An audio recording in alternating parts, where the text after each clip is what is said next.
कला के प्रिय विद्यार्थियों नमस्ते। मैं डॉक्टर पवन कुमार जांगिड, सहायक आचार्य चित्रकला। हम लोग विश्व के महान चित्रकारों के बारे में अध्ययन कर रहे हैं।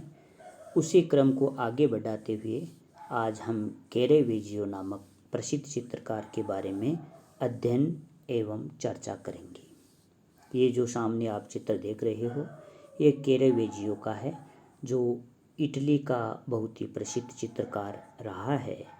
इसका समय 1571 से 1610 ईस्वी तक रहा है। 38 अर्थात 38 वर्ष की आयु ही इसने प्राप्त की। यह इटली का बहुत ही प्रसिद्ध चित्रकार रहा है। कैरेवेजियो ने बारोक तथा यथार्थवादी दोनों ही शैलियों में कार्य किया था। इसका वास्तविक नाम मिकेल एंजिलो एमेरिजी था, किंतु मिलान के निकट उत्तरी इटली के एक गांव में जन्म लेने के कारण उस गांव के नाम के आधार पर ही इसका नाम कैरेवेजियो पड़ा। वह किशोरावस्था में रोम आ गया और आरंभ में इस कैरेवेजियो ने यौवन के तथा हल्के फुल्के विषयों का चित्रण किया। इस ऐसे चित्रण में उसने छाया प्रकाश के प्रभावों को बहुत सुंदर ढंग से प्रस्तुत किया है। एक विशेष बात है जो मैं आपको पहले ही बता दूं कि कैरेवेजियो की सबसे बड़ी जो देन है वह यह है कि इसने परंपराओं और जो पूर्वाग्रहों के आधार पर चित्रण किया जाता वैसा चित्रण न करके तथ्यों की स्वयं खोज की और देवी, अलौकिक अथवा स्वर्गीय आदर्श के स्थान पर इसने मानवीय आदर्श को सामने रखा। जो अब तक जो चित्रण चला आ रहा था, अधिकांश चित्रकार या चित्रकारों ने जो अलौकिक अथवा स्वर्गीय आदर्श को चित्रित कर रहे थे, उसके स्थान पर कैरेवेजियो ने मानवीय आदर्श को सामने रखकर चित्रण किया। मानवीयतावादी होने के कारण इसकी कला में गंभीरता है और परंपराओं का अंधभक्त न होने से उसमें एक क्रांति रही है। जो परंपराएं चली आ रही थी उससे अलग हटके इसने मानवतावादी चित्रण किया। इस समय तक वह यथार्थवादी कलाकार रहा। जीवन के प्रारंभ के दिनों में वह यथार्थवादी कलाकार रहा, यथार्थ चित्रण करता रहा।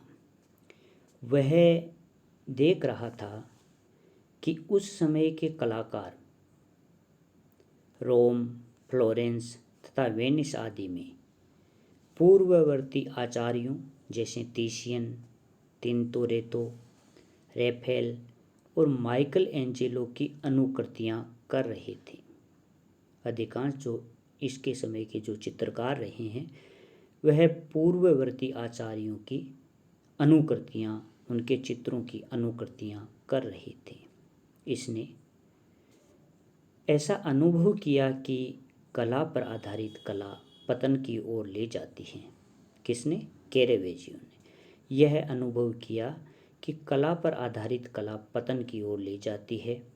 इसलिए उसने प्रकृति के अध्ययन को अपना आधार बनाया। इसने नकल करना या अनुकृति बनाना उचित नहीं समझा और प्रकृति के अध्ययन को या चित्रण को अपना आधार बनाया। इस प्रकार वह यथार्थवादी कला का अग्रणी चित्रकार हो गया या माना गया। इसने अपने चारों ओर के सामान्य जनजीवन का चित्रण किया। जो देखा, जैसा देखा वैसा ही चित्रण कैरेवेजियो ने किया। ताश के धोखेबाज उसकी ऐसी ही कृति है जैसे ये जो चित्र हैं ऊपर, इसका नाम है द कार्ड चीटर्स, ताश के धोखेबाज।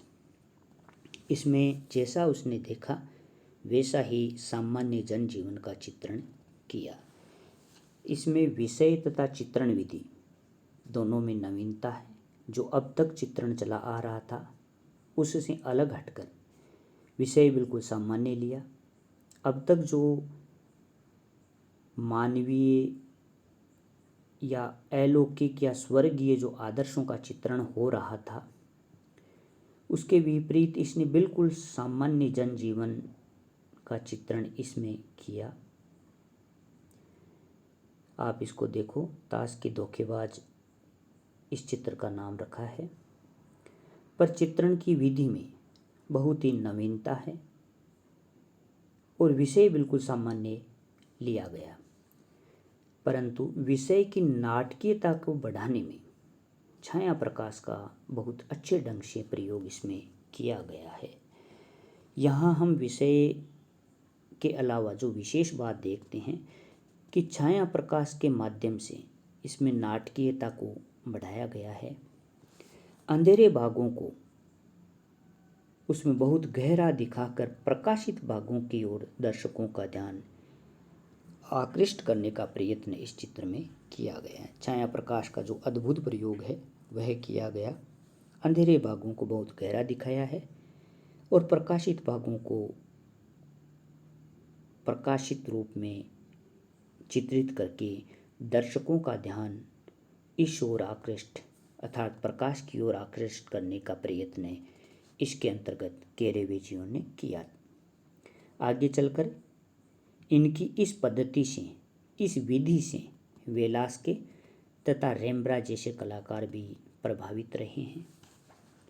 मिलान, वेनिस तथा रोम में कार्य करने के उपरांत वह नेपल्स में भी रहा, जहां उसके यथार्थवाद से स्पेनिश चित्रकार जोसेफ रिबेरा भी प्रभावित हुआ। कैरेवेजियो नाटकीय धार्मिक विषयों का जीवन पर्यंत चित्रण करता रहा। कैरेवेजियो ने चर्च आदि के लिए जो चित्र बनाए उनमें साधारण निर्धन किसानों तथा ग्रामीणों की भांति संतों के पैर धूल से सने हुए दिखाए। बिल्कुल साधारण निर्धन किसानों के, ग्रामीणों के चित्र बनाए। इसके अलावा जो संतों के चित्र बनाए वे भी ऐसे बनाए जैसे साधारण व्यक्तियों के पैर धूल से सने हुए हो, वैसे ही इसने चित्रण किया। वैसे कैरेवेजियो ने जो आरंभिक शिक्षा प्राप्त की तो आरंभिक शिक्षा तांत्रिक शिक्षा के रूप में इसने प्राप्त की। उसके रोम में किए कलाकारियों में मुख्यतः रूपक कथाओं पर आधारित छोटे चित्र उसने बनाए। कैरेवेजियो की जो विशेष बातें हैं वह है इसके कोमल बाह्य रेखा व स्त्री सुलभ सर्वांग सुंदरता कैरेवेजियो की कला की विशेषता रही है। ये जो आप ऊपर चित्र देख रहे हो, इन चित्रों को देखो, बिल्कुल इन चित्रों में आकृतियों की जो कोमल बाह्य रेखाएं बनाई गई हैं, इसके अलावा स्त्री सुलभ सर्वांग सुंदरता को कैरेवेजियो ने चित्रित किया। उसकी कला की यह भी एक विशेष बात रही है। जैसे उनके चित्र वीणा वादन, जो ये वाला चित्र है, इस चित्र को आप देखिए, वीणा वादक व विजय प्रेम ऐसे चित्र हैं जिन चित्रों में हम कैरेवेजियो की कला की यह विशेषताएं देख सकते हैं। नेपल्स में कैरेवेजियो ने गिरजाघरों के चित्रण का कार्य भी किया है। कुमारी की मृत्यु नामक चित्र में उसने एक ग्रामीण स्त्री को मृत प्राय अवस्था में चित्रित कर दिया था। ये जो चित्र हैं ये आप देखो, इसमें इस चित्र का नाम है कुमारी की मृत्यु। इसमें एक साधारण ग्रामीण स्त्री को मृत प्राय अवस्था में कैरेवेजियो ने चित्रित किया है, पर चित्रण की जो शैली है उसे आप देखिए, बिल्कुल नाटकीय जो छाया प्रकाश का अंकन है, जो पृष्ठभूमि का अंकन है, प्रकाश की ओर जो दर्शकों का ध्यान आकर्षित करने की जो कला है वह इसके अंतर्गत हमें नजर आती है। कैरेवेजियो केवल वही चित्रित करता था जो वह देखता था। उसने ईश्वरीय अवस्था अथवा देवताओं को काल्पनिक शक्तियों से युक्त चित्रित नहीं किया, बल्कि बिल्कुल जो साधारण चित्रण जो देखा उसी को उसने चित्रित किया है। और यही कारण रहा कि धर्माधिकारी अथवा ग्राहक उसके चित्र पसंद नहीं करते थे, क्योंकि बिल्कुल वह जो साधारण दृश्य देखता उसी को चित्रित करता, पर जो चित्रण की विधि या जो चित्रण की प्रक्रिया या जो छाया प्रकाश या जो अंक इसके प्रकाश का जो अद्भुत या नाटकीय अंकन है वह विशेष रहा। इसी कारण इसके प्रत्येक चित्र में हमें मौलिकता और एक अलग चित्रण की विधि देखने को मिली। लोग उसके विरुद्ध भी हो गए थे, क्योंकि वह बिल्कुल साधारण चित्रों को चित्रित करता। अधिकांश जनता तथा साथी कलाकार उसे बदनाम भी करने पर तुले हुए थे, और वह स्वयं भी अहंकारी, थोड़ा अनुत्तरदायी अथवा निम्न जीवन को पसंद करने वाला कलाकार रहा है। उसके असाधारण जीवन क्रम को देखने पर आश्चर्य होता है कि ऐसे व्यक्ति से धार्मिक विषयों के श्रेष्ठतम चित्रों की निर्मित कैसे हो गई। वह खुद ही इतना लापरवाह रहा, फिर भी उसके चित्रण को देखने से लगता है कि ऐसे व्यक्ति से धार्मिक विषयों के श्रेष्ठतम चित्रों की निर्मित कैसे हो गई। उनके चरित्र के घृणास्पद पक्ष को प्रकाशित करने वाले कुछ प्रमाण उनकी कलाकृतियों में जरूर मिलते हैं, किंतु उनमें ऐसे प्रमाण भी मिलते हैं जिनसे उनके स्वभाव की कोमलता, सहानुभूति व सच्ची धर्मनिष्ठता का परिचय भी होता है। ये आप चित्र देखिए, ये कैरेवेजियो के बनाए गए चित्र हैं। स्वभाव अंतर्गत परस्पर विरोधी तत्वों के कारण उनकी कला में दर्शक नाटकीय अतिशयोक्ति को अनुभव करते हैं। अब हम कैरेवेजियो के चित्रण की कुछ विशेषताओं के बारे में चर्चा करेंगे। घनत्वांकन व यथार्थ दर्शन उनकी शैली की मूलभूत विशेषता है। इन चित्रों में देखिए कि एक तो घनत्व का जो अंकन है और एक यथार्थ दर्शन का जो चित्रण उसने कराया। कैरेवेजियो की जो शैली है उसकी विशेषताएं रही है। अनअलंकृत यथार्थ एवं आदर्शवाद की अपेक्षा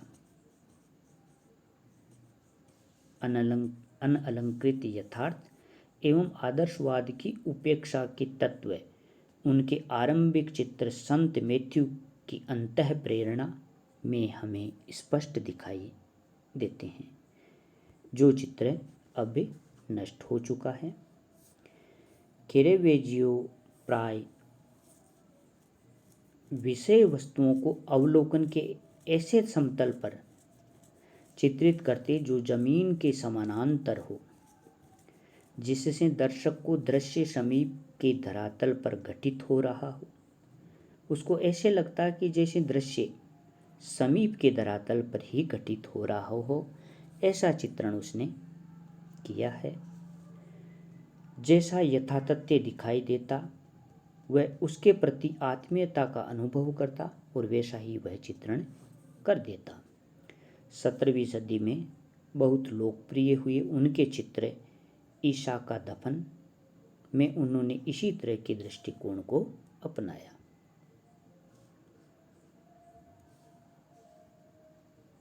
उन्होंने अर्थात कैरेवेजियो ने पृष्ठभूमि में भवनों का चित्रण किया। प्रत्येक चित्र में देखिए पृष्ठभूमि में भवनों का चित्रण मिलता है, जिससे चित्र में विशेष गहराई नजर आती है। प्रकृति का चित्रण नहीं किया इस कलाकार ने, अधिकांश भवनों का चित्रण पृष्ठभूमि में किया है। इन्होंने घनत्वांकन का जो क्रांतिकारी प्रयोग किया वह जिसके कारण वे विशेष रूप से प्रसिद्ध या ख्यात नाम हुए, उनका वह जो चित्र है संत मैथ्यू का आह्वान, इसका बहु उदाहरण है। संत मैथ्यू का बुलावा भी इस चित्र को कह सकते हैं।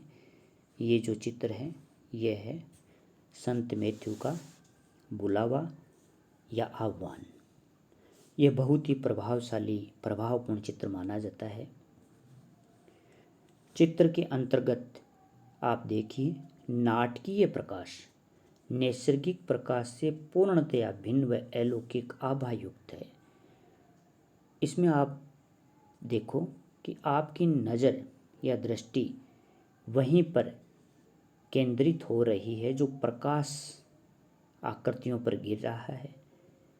जो नैसर्गिक प्रकाश आकृतियों पर गिर रहा है उनसे उनकी अलौकिक आभा युक्त जो दृष्टि बन रही है उसी पर हम लोग सबसे पहले हम लोगों की नज़र वहीं पे जाती है। पृष्ठभूमि में बिल्कुल पृष्ठभूमि में बिल्कुल जो गहराई दिखाई है उसका आभास भी मिलता है।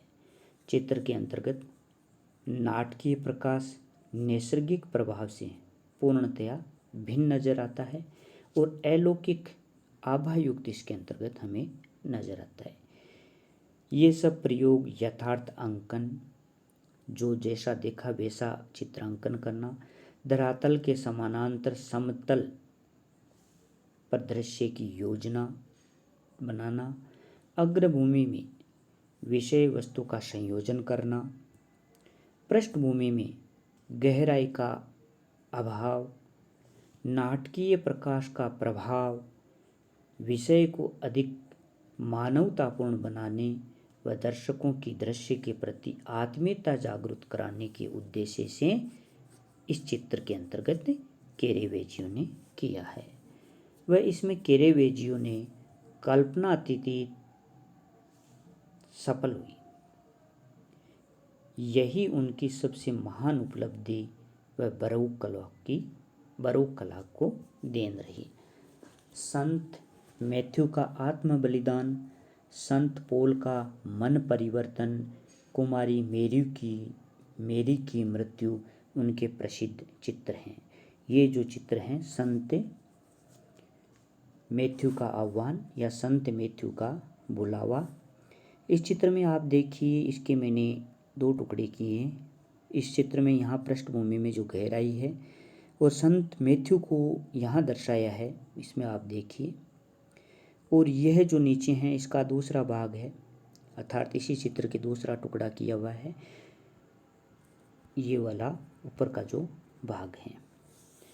ये संपूर्ण चित्र हैं जिसमें आप छाया प्रकाश के या प्रकाश की नाटकीयता का प्रभाव देख सकते हो।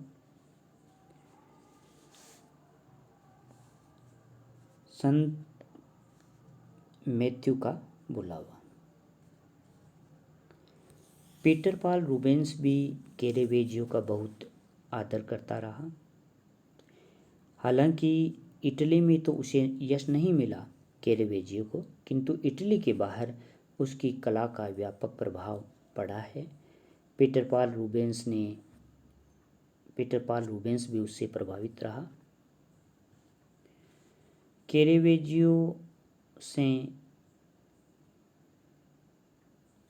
कैरेवेजियो के प्रसिद्ध चित्र कुमारी की मृत्यु जो हैं, ये वाला चित्र कुमारी की मृत्यु। इसके अलावा संत मैथ्यू का बुलावा, ये जो चित्र हैं इसमें आप देख सकते हो।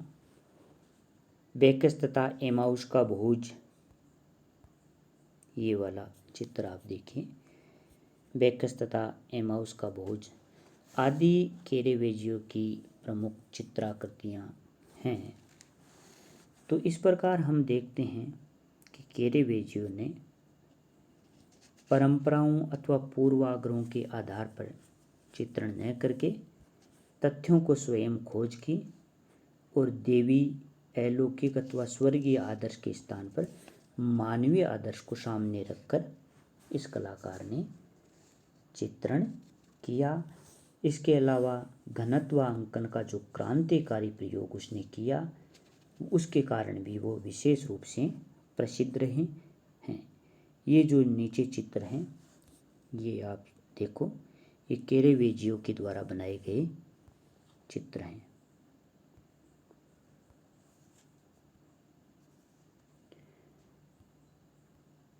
कैरेवेजियो की कला ने 17वीं सदी की कला का प्रभावशाली मार्गदर्शन किया। कैरेवेजियो की कोई चित्रशाला या शिष्य नहीं रहे थे, परंतु उनको रोम में बहुत ख्याति प्राप्त हुई। उनका अनुकरण करने वालों की संख्या बढ़ती गई। उनकी शैली का प्रसार फ्रांस, जर्मनी, हॉलैंड तक हुआ।